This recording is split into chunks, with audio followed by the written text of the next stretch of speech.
Visualization is right at the heart of my own work too. I teach global health. And I know having the data is not enough. I have to show it in ways people both enjoy and understand. Now, I'm going to try something I've never done before. Animating the data in real space, with a bit of technical assistance from the crew. So, here we go. First, an axis for health, life expectancy, from 25 years to 75 years. And down here, an axis for wealth, income per person, $400,000, $4,000, and $40,000. So down here is poor and sick, and up here is rich and healthy. Now, I'm going to show you the world 200 years ago, in 1810. Here come all the countries. Europe brown, Asia red, Middle East green, Africa south of Sahara blue, and the Americas yellow. And the size of the country bubbles show the size of the population. And in 1810, it was pretty crowded down there, wasn't it? All countries were sick and poor. Life expectancy were below 40 in all countries. And only UK and the Netherlands were slightly better off, but not much. And now, why start the world? The Industrial Revolution makes countries in Europe and elsewhere move away from the rest. But the colonized countries in Asia and Africa, they are stuck down there.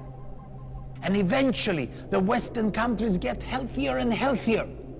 And now we slow down to show the impact of the First World War and the Spanish flu epidemic. What a catastrophe! And now I speed up through the 1920s and the 1930s. And in spite of the Great Depression, Western countries forge on towards greater wealth and health. Japan and some others try to follow, but most countries stay down here. Now, after the tragedies of the Second World War, we stop a bit to look at the world in 1948. 1948 was a great year. The war was over, Sweden topped the medal table at the Winter Olympics, and I was born.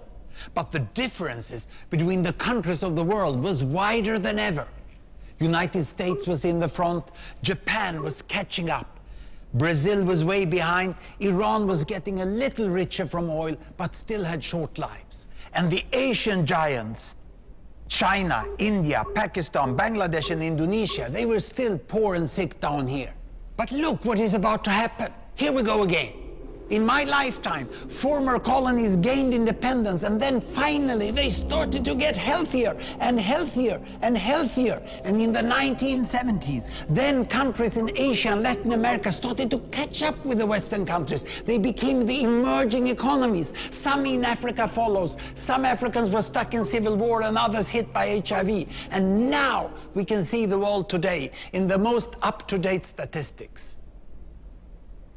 Most people today live in the middle, but there are huge differences at the same time between the best of countries and the worst of countries.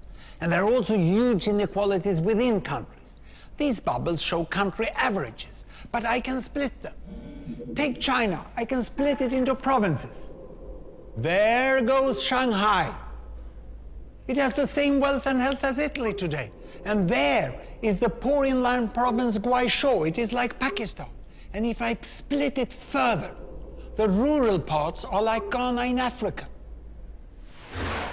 And yet, despite the enormous disparities today, we have seen 200 years of remarkable progress. That huge historical gap between the West and the rest is now closing. We have become an entirely new converging world. And I see a clear trend into the future. With aid, trade, green technology and peace, it's fully possible that everyone can make it to the healthy, wealthy corner. Well, what you just seen in the last few minutes is a story of 200 countries shown over 200 years and beyond. It involved plotting of 120,000 numbers. Pretty neat, huh?